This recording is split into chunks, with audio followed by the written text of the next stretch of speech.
Hello everyone, in this video I want to talk about Nintendo and next-gen consoles. Now if you just type Nintendo Switch 2 on Google, you're probably going to see predictions and even some leaks. Whether they are genuine or not, well, nobody knows. But they are talking about kind of a TV-only Nintendo Switch, which is more powerful. We should come released worldwide on January 2021. Again, just prediction and kind of leaks, nothing really based. Now, the thing that bothers me personally is that when it comes to next-gen consoles and comparing to Nintendo Switch, well, you can see that the further we go down the road, the less there is to compare, right? Nintendo Switch is a different console, and Nintendo is not directly competing with Sony and Microsoft in that same circle of high-end next-gen hardware. It actually created its own place on the market with a console, a mobile console that can also be used in TV mode, and they're also focusing on bringing many indie games and also great exclusive games that Nintendo is known for. Now it's proven that this formula worked. Now let's talk numbers here before I'm going to dive deep into that. The Nintendo Switch, based on Statista 2020 statistics, sold, I'm just going to round it down or up, 55 million units.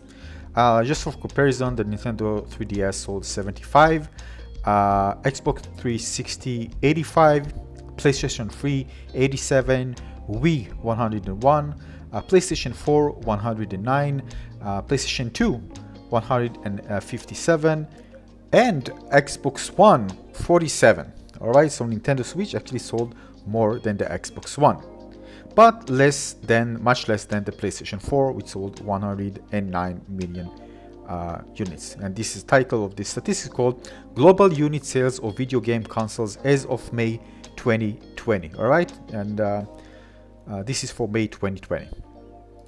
Now with the upcoming next-gen consoles, the Xbox Series X and the PlayStation 5, you might wonder, well, will Nintendo just stay there? Well, you know, in the past and just have its kind of a very inferior console?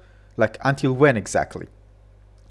And I believe that at some point, well, not so far from where we are now, Nintendo will release a much more powerful console.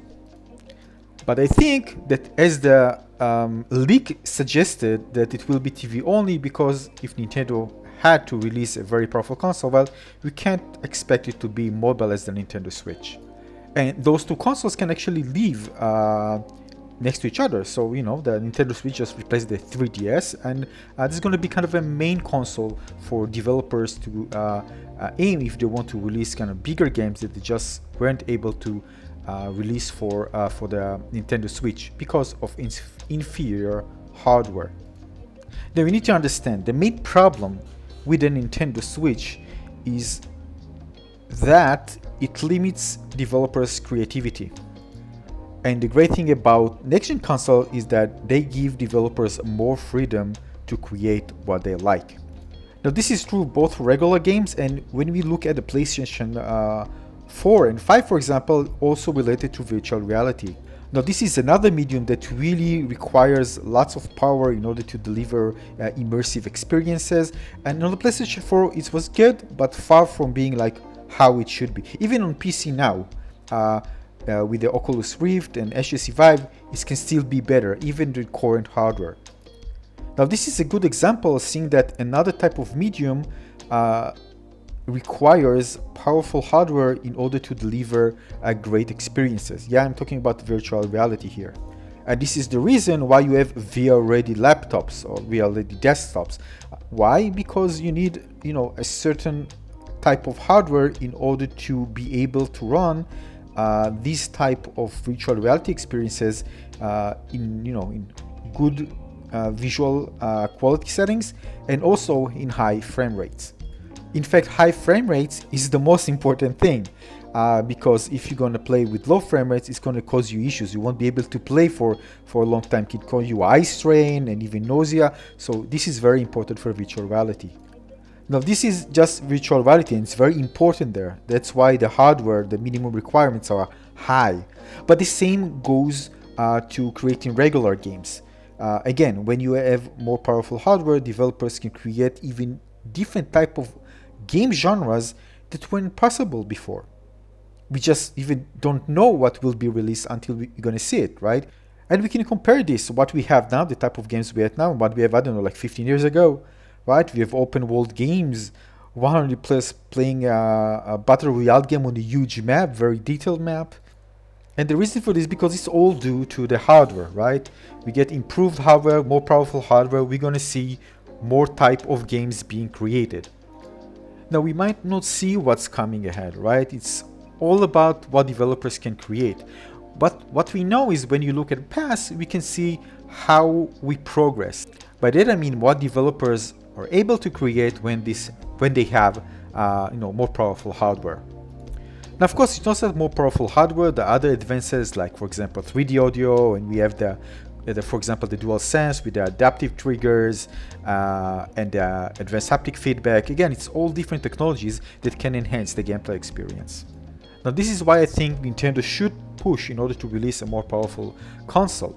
Because if I was a developer and I want to target Nintendo audience, as you know, there are many people who play on the Nintendo because of its unique and great exclusives.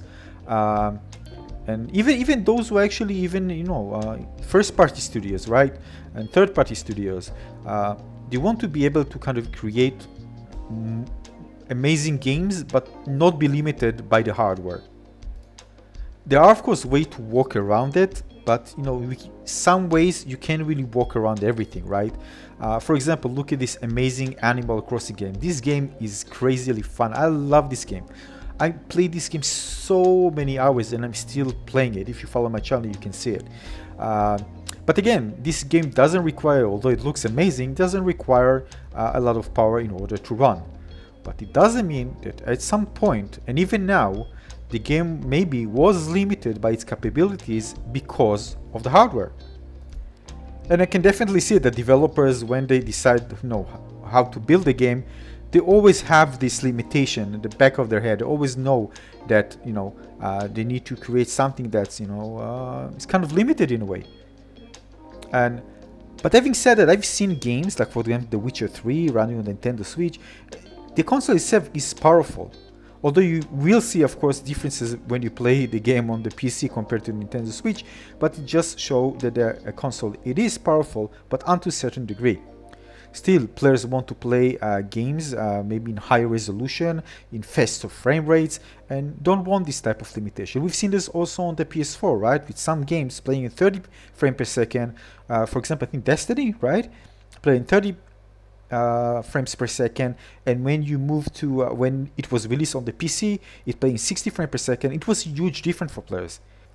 Now moving forward to the PlayStation 5 and Xbox Series X, well, we're gonna play games at high frame rates, even 4K, and again, developers will have so much freedom to create amazing games. One example, by the way, a good example is Ratchet & Clank Rift Apart, a game that I really want to play, that showcase how fast they can actually render levels. So fast that it's just instantly.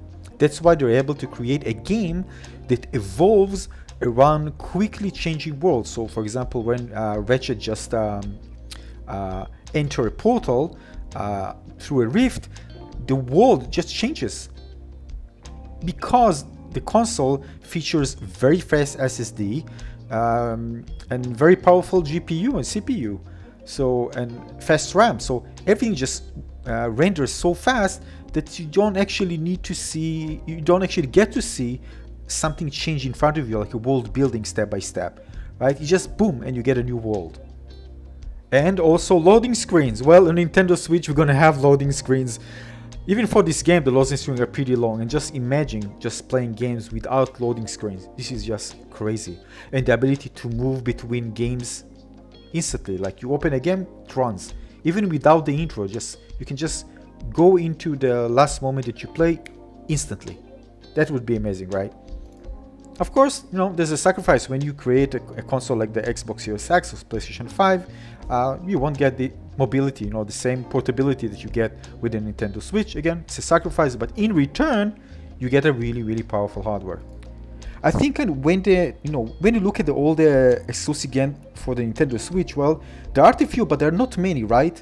Like every one here, we get some, right? But it's not like we are full of amazing exclusive games. So really, in the life of the console, leaving just the indie games aside for a moment, you really don't get to experience many exclusive games for the Nintendo Switch. There will be coming more, but again, there's a big gap between a game and another game. And by the way, this is the reason I bought the Nintendo Switch. But you also need to understand that although you have a selection of exclusive games, it doesn't mean that you're gonna play each one. I mean, maybe you're just gonna enjoy just one or two, right?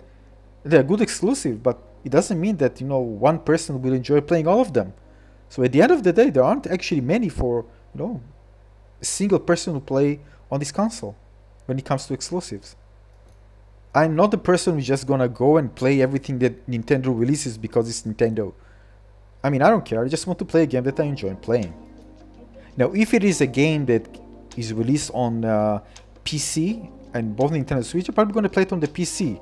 But for other people who maybe bought the Nintendo Switch and don't have a gaming PC, for example, well, this is a good offer for them because we now have plenty of indie games available for the Nintendo Switch. So if you can play it on the PC, at least you can play it on the Nintendo Switch. Again, in some cases, I thought that won't even be released for the console for the Nintendo Switch were released, right? Like Witcher 3.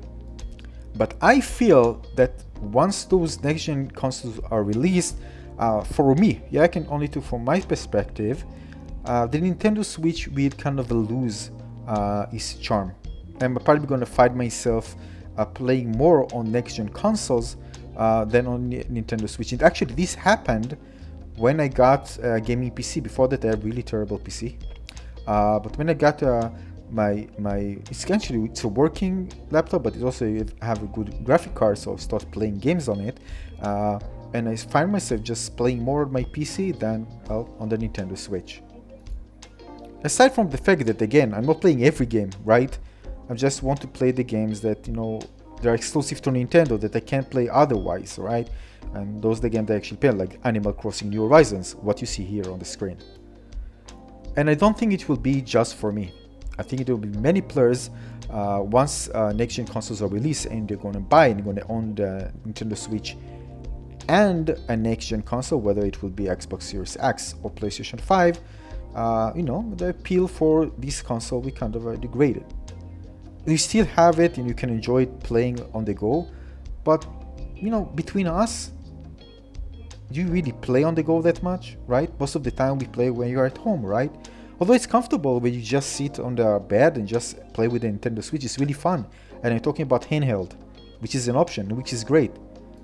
But overall, over time, I find myself playing less of the Nintendo Switch and playing more on the PC. And definitely when next gen come and I buy a console, I probably won't play that much on a Nintendo Switch. Unless they're going to be like, another great exclusive. And of course I'm going to try it. But again, playing a game, I can always switch between the two, right? It doesn't mean that I need to choose a camp, right? It's not about choosing one. I'm just talking here in general about, the aspect of, the availability and the selection of games for each platform and the creativity that developers have to develop for the platform. Now, the other thing that I like about the approach for next-gen consoles like Sony with the PS Now, especially Microsoft with the PlayStation Now, is that I get so many games for just a cheap price each month, subscription service. I get to play so many games. And what we have for the Nintendo Switch. You understand this, right? So, although we're going to see amazing games coming to next gen, still we're going to have so many more games to play on the next gen consoles because of these subscription services. And this is something that Nintendo need to move forward to. And I'm not talking about ditching the idea of the Switch as a mobile gaming platform, gaming console. No, not at all. But at least, get into the same position that actually Nintendo was before, when it actually competed directly with the Xbox and the PlayStation. they need a more powerful console. Now this is why I think that Nintendo, not now, right? We're gonna see a release of the two, Sony and the Xbox, releasing their consoles this holiday season at the end of 2020. But we might see a powerful Nintendo system, which probably will go maybe close to the capabilities of the PlayStation and the PlayStation 5 and the Xbox Series X, which will release maybe more soon than we know, or more soon than we expect. It might be even, maybe, I don't know, a few months. So I really think that there is a chance that Nintendo will release a new console, a powerful console, in 2021. I don't think they will wait 2 years. I just don't see that. And just imagine seeing games, you know, kind of first-party games from Nintendo running on a, you know, a next-gen console. That would be amazing. Nintendo should do it because their own studios can create amazing games with better hardware. Why those limitations? Just imagine what Nintendo can create if they release a more powerful console. I mean, just imagine that. Just imagine the next-gen Zelda game running on next-gen console. I know many of you want that, right? It was crazy. Animal Crossing. You know what I mean. I know you want it. Many of us want it. It's not, you know, contradicting anything, and it doesn't come instead of anything. It's just another powerful platform for developers to create really great games, and especially those amazing first-party Nintendo games. I want them. So definitely Nintendo needs to come with something. Whether we're gonna see, not have to, but in my opinion, it has to.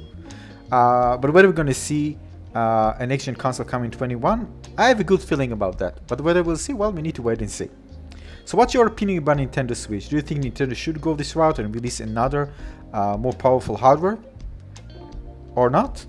Or maybe you're just good with what we have now, and I don't know, maybe just another more powerful mobile, you know, portable gaming console.